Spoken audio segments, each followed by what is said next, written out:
The Gauteng government is going to forge ahead with plans to form a state-owned bank. It's presented a due diligence report today clearing legal hurdles. Gauteng Finance MEC Jacob Mamabolo is our guest tonight in studio. A very good evening to you, MEC. You see him there making his last bit of notes. Thank you so much for coming in tonight, sir. So you've got this due diligence report from a law firm. On what basis does it say that the idea of the Gauteng government going ahead and creating a state bank is one that is feasible? So let me start by greeting you and all the viewers, and thank you very much for giving us this opportunity. Perhaps if you permit me, just as a background and context, and has come to the specific issue raising, is just for the viewers who would recall that Premier Panyaza Lesufi directed us as Treasury in the province to establish a pharmaceutical company for the province and, of course, the state bank. So just after that, when we did the medium-term budget policy statement, we said we needed to test the law, check what the law says. What does it permit? What does it not permit? Can we proceed? Are there difficulties? And so on and so on. So today we're very much pleased to announce that the legal due diligence report we received said proceed. However, there are areas of compliance, there are difficulties depending on the model, the options that you choose. And of course, each one of them will have its own requirements. So to that extent, we are pleased that, the report that we have received clearly indicates that, it stamps up, we can proceed with the difficulties, and of course it also says how to comply with those aspects of the law that are posing a bit of a challenge. So it helps us to navigate the complexities in the legal framework. So we are pleased that we can start with different activities, that consultation, making decision on the model. So back to your question, the issue is going to be dependent on which option do we choose. What are the options available? Well, there are various options. One of them, you can establish a cooperative bank. You can establish a development finance bank. You can establish a retail bank. You can establish, an investment bank. So there are those different options, and we will have to then say, do we do a retail bank? Do you take deposits? Do you do a development bank? Do you do a cooperative bank? Do you do a mutual bank? So those are the different options with their own. And of course, without preempting what the Premier and the provincial government will say about each one of them, is once they make a decision, we then start with the process to establish. Which is, at this very initial stage, the most favorable model in terms of sustainability in the long term, but also avoiding it becoming a financial black hole for government? Let me say to you that the due diligence does indicate the risk and, of course, what could plunge us into that. If you just look globally, even in the country, there's a high rate of difficulties and challenges that banks are facing. So the other way to look at it perhaps differently, and the one that I prefer, is, you can do these things in a phased-in approach. So you decide on this model. It can help you to build momentum, capacity, to grow bigger, to comply with other requirements over time. So we will have to make a choice, and I can assure you that once the choice is made, we will also give motivations and reasons that look at the risk factor and how to avoid that, but also the complexities of compliance. But as a provincial finance choose department, a model. Which one makes most sense to you in terms of using public funds in a way that is not wasteful? Which one would have the best return?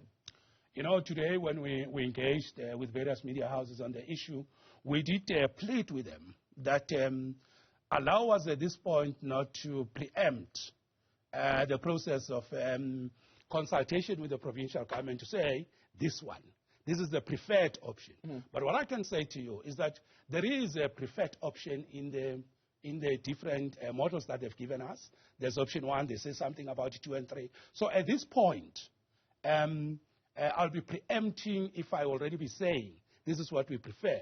So we will go back to the EXCO, we will go back to the provincial government and say, these are the different models. Are you not telling us which one is preferred in case it's the most high-risk one, and you perhaps don't want the backlash if you go with that option? I think what is important is that we have got to be very prudent in what we do. We have got to make sure that we don't create a difficulty for the provincial government. And I'll plead with you that allow us to apply our minds, to consider all the risks, to consider all the opportunities and the probabilities, and then we will say to you, Premier might announce, he might say MEC announce, this is the option we're following. We always come back to the people of the province. Okay.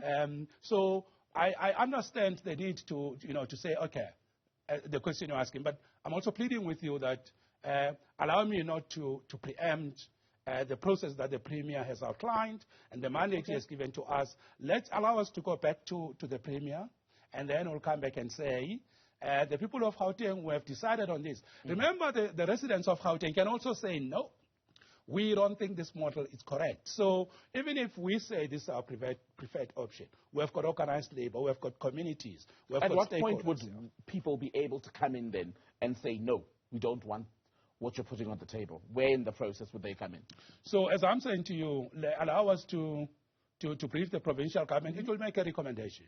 And we're looking at, I hope that, with the cabinet cycle and the issues in the province, we could maybe before end of September announce that this is the preferred option and what are other stakeholders and people saying. So at this stage, we'll come back on that. Was it not then premature to announce the desire to create such a bank, given that the technicalities around which model would be preferred, when it would start, etc., there aren't clear timelines on that, and there's an expectation that's already been created that this is going to come, but we don't know when. Let me say this to you, that, the way we are so deeply delighted that we have reached this critical milestone. Imagine if the legal due diligence said, provincial government of Gauteng, please stop, don't proceed, you can't even go on with this. They actually stop right here. Would you have stopped? In this country, the law is supreme. It's not about what whoever wants. The rule of law is what takes precedence. So the reason why we are so happy is that now at least we can put a roadmap to the process. We can put the timelines. We can say these are the critical milestones. Tomorrow we are consulting the MEC of Health and the teams at Health. Why? Because now we know we can be able to proceed. Imagine if we explain timelines tight, clear, and then the law come and say there's no option in law that allows you even to work around this aspect of it comes back to my point, MEC, about making an announcement when the basics, the foundation hadn't been properly laid out. So at this stage, the Gauteng government has spoken quite a lot, in fact, in the last decade about helping grow the township economy, allowing for finance opportunities for people who, under the current finance system, are unable to access credit, etc. Do you know for a fact if this bank that you're seeking to establish will benefit those people? Can you say that today with certainty, that ultimately that is what it will do? I can say without any shade of doubt that this bank that we're talking about in the province, which we are very happy that, the law says proceed, is going to make a major impact. Let me give you an example. Historically, this province, first and foremost, has passed a legislation known as TIDA, the Township Economic Development Act. We are the first province to pass that legislation. Now, we need the financial muscle, the financial backing, to make sure that we can be able to go into an area that commercial banks, development finance banks, and all types of banks have actually treated as a highly risky area. They have neglected it. So we, supported by the Act, supported by the finances, we are going to turn around the fortunes of SMMEs in the townships, Will of people this in be the townships. SMME, a small business benefit type bank? Is that ultimately the main goal? whatever emerges on the other end of the process. Is that the main objective still? The main objective of this bank is really to close the market niche of supporting SMMEs in the townships, making sure that we support the township economy. We can bring productive assets into the economy, into the townships. There are people in the townships who, some of them have got houses, they want to borrow money, they want to do certain things. No one is willing to listen to them. So there are those opportunities. Sorry? Will you seek to make a profit from this bank as the Gauteng government? The bank, I mean, in any situation such as this one, there could be declared surplus, there could be deficit, there can be losses. So we want to be financially prudent. We want to make sure that this is sustainable. We want to make sure that we don't come back to the fiscals to borrow money. The environment is quite complex. But by the way, this bank can actually help the provincial government with raising revenue. If you look at just one of the entities we have, it's called GFA, which is an institution that helps us to get blended finance. Right. It has raised 1.5 billion for us to build 18 schools.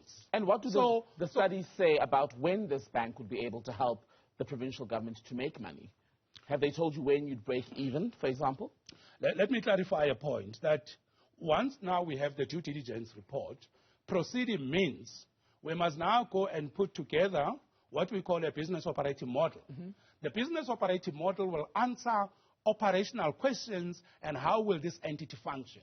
What we're dealing with now is, does the law allow you to proceed, and what options do we have? After that, we must do a business case that will talk to those issues about how is it going to function. So you spent, am I right, 4 million rand on researching the legal possibilities around this project. Is that figure correct? 4 million rand? 2 million on the bank, 2 million on the 4 million rand altogether on exploring the possibilities around this. Absolutely. If that is the cost of just looking into the legalities, how much are you expecting to spend on the process leading up to that? And have you actually sought and found the best price in the space as far as services from the people who are helping you look into the legalities and the next steps? First thing is that the money we have spent, and having looked at the documents, good value for money. We are very pleased with the money we have spent. The second thing is that the documents that we have, as we call it, legal due diligence, they have done a thorough, comprehensive, detailed analysis of the law. So to that extent, we are very much pleased that, what we have, it's a process that constructs a solid legal basis of foundation. In other words, this process now stands on the big shoulders of the law, because the law is what will determine everything. What is so that's why we're option legal services available? We have gone through supply chain, and this met our supply chain requirements, including the price. So was this the cheapest quote? Yes, in government, price is the decisive factor in supply chain. Okay. And how much more do you expect to spend? How much has been budgeted for the next few steps? Let me indicate to you that, so the 4 million that we have spent was for due diligence. We still need to comply with other processes. We still need to do a full business case. So that there will be costs to that. What's the budget? Well, let me say to you that now that our budget should be informed now by the choice we're going to make. More than 4 million rand? It can be more than that, yes. That you're going to spend on this research? Yeah, more than that is possible. Okay. Less than that is possible. So we don't know. At this point, the model, you can't preempt budgeting. You can't just wake up and say, how much are you willing to spend? What would be too much? Let me say to you that, and we gave out the figure today. We will tell you that the model that we have chosen and the next critical steps, this is the estimated budget that we're going to have. We will announce it. Instead of just sucking it, we got the report today. To already be estimating how the next steps are going to cost us, I think we'll be putting the cart before the horse. I hope that's the right way of putting it. I don't want to preempt the pricing. Yes. That's what I'm trying to say. Jacob Mamabolo, we look forward to speaking to you further as this process progresses. Thank you so much for coming in tonight.